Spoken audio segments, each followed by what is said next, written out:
NLB nas danes ne bo sprejel. NLB noče čeka davkoplačevalcev. Privatizacija se je teh 15 let zdaj začela. Mi bi želeli, da se s temi 15 podjetji ne konča. NLB-ja ni na spisku za privatizacijo trenutno in kot eno največjih državnih podjetij bi radi odprli vprašanje tega, kaj bomo naredili z našim bančnim sistemom. Zaenkrat nas je ta bančni sistem zelo dosti stal. Zdaj smo denar v banke nalili, banke so polne.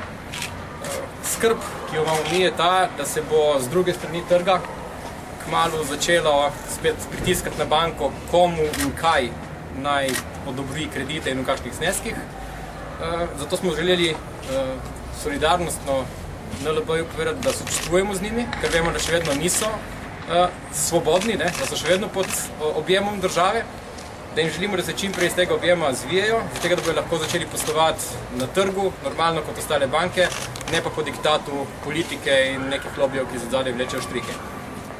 Ker pa vemo, da se to še nekaj časa ne bo zgodilo, smo prinesli ček za 2,5 milijarde, tako da naslednjič, ko se zgodi, da bo treba 2,5 milijarde v NLB dati, ni treba, da se obračajo na državni zbor, ampak jim davkoplačevalci sporočamo, da naj se izognejo vsem birokratskim zadevam, ki so odzadaj in imamo pač mi denar direktno prinesli, oni pa naj ga spet pokurijo za luknje, ki bo politika jih diktirala.